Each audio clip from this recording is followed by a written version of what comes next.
He walked for about 2 hours, unseen and unseeing through the darkness until he reached the highway leading into the city, lit by a few faint spar street lamps.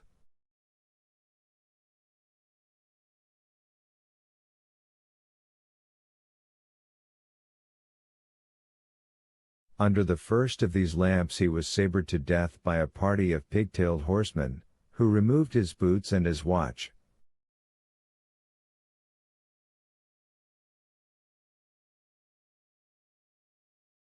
The same voice came to life in the receiver of a telephone in a dugout 4 miles to the west of the watchman's hut.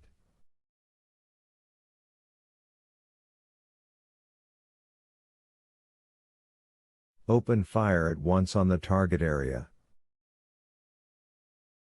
I have the impression that the enemy has passed between your position and ours and is making for the city.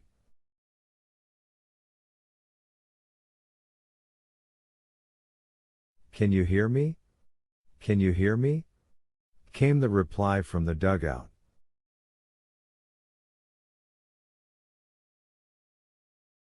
Ask headquarters. He was cut off.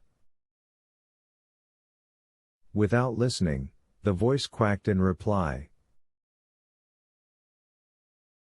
Harassing fire on cavalry in the target area. The message stopped abruptly and finally. 3 officers and 3 cadets clambered out of the dugout with lanterns. The 4th officer and 2 cadets were already in the gun position, standing around a lantern which the storm was doing its best to put out.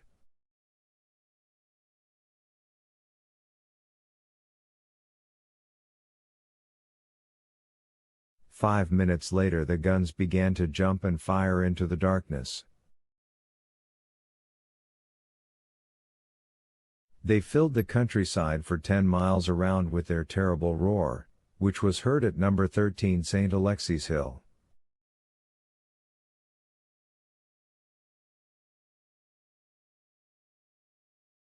Please God. Prancing through the snow, a troop of cavalry leapt out of the dark beyond the lamplight and killed all the cadets and 4 of the officers.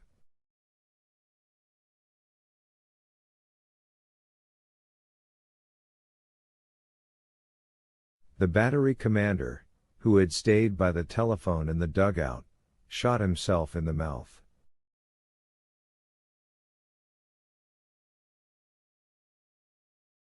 The battery commander's last words were, "Those swine at headquarters. It's enough to make one turn Bolshevik." That night Nikolka lit the lamp hanging from the ceiling in his room in the corner of the apartment, then with a penknife he carved on the door a large cross and an irregular inscription, Colonel Turs.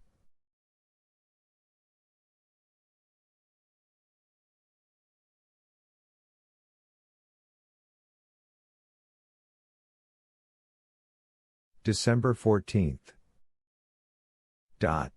P.M. He left out the NAI from the colonel's name for security, in case Petliura's men searched the apartment.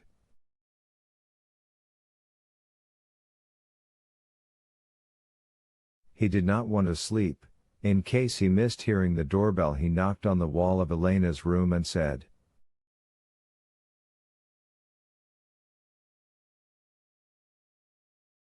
"Go to sleep, I'll stay awake." After which he at once fell asleep as though dead, lying fully dressed on his bed.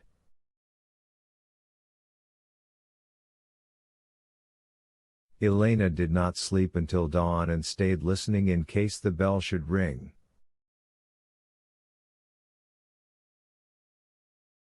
But the bell did not ring and there was no sign of their elder brother Alexei. A tired, exhausted man needs sleep, and by 11 o'clock next morning Nikolka was still asleep despite the discomforts of sleeping in tight boots, a belt that dug into his lower ribs, a throttling collar and a nightmare that crouched over him with its claws dug into his chest.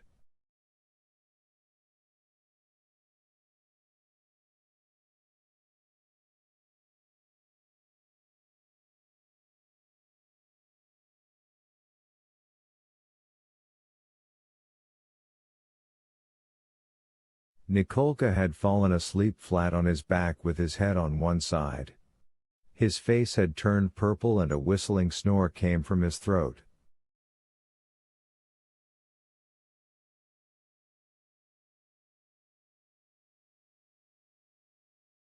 There was a whistling snowstorm and a kind of dammed web that seemed to envelop him from all sides.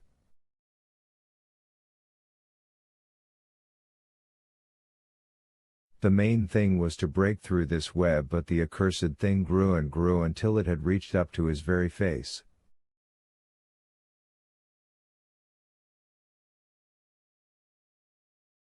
For all he knew, it could envelop him so completely that he might never get out, and he would be stifled.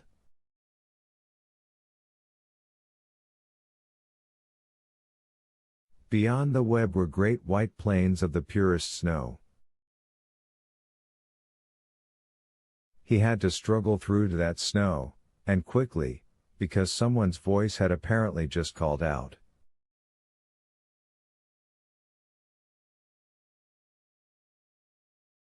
Nikolka. Amazingly, some very lively kind of bird seemed to be caught in the net too, and was pecking and chirping to get out.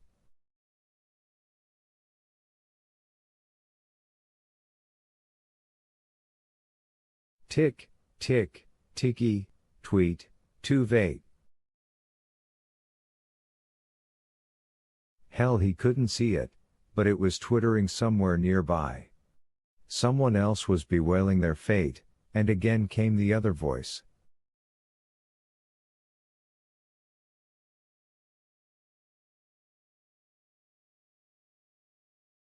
Nicky. Nikolka. Uck.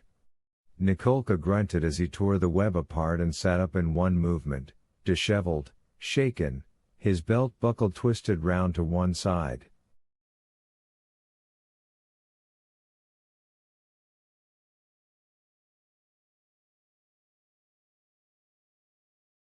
His fair hair stood on end as though someone had been tousling it for a long time.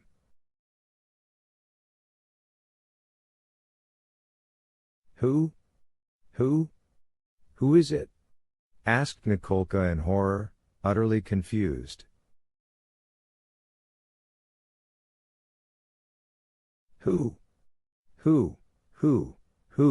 Who's it? Who's it? Tweet, tweet. The web replied, and the mournful voice, quivering with suppressed tears, said.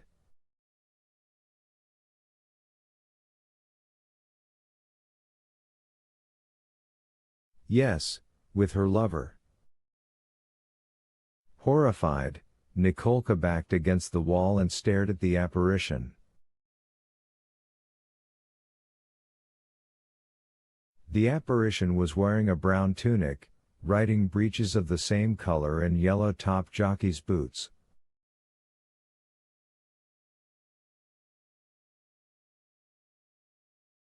Its dull, sad eyes stared from the deepest of sockets set in an improbably large head with close-cropped hair.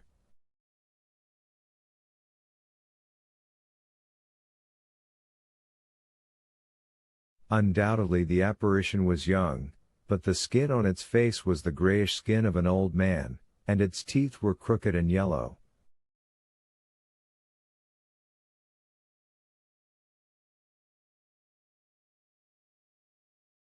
The apparition was holding a large birdcage covered with a black cloth on an unsealed blue letter.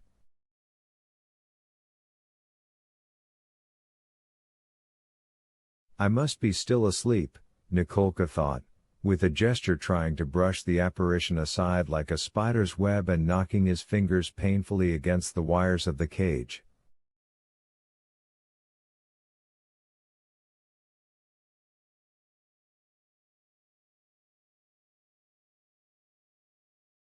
Immediately the bird in the cage screeched in fury, whistled and clattered.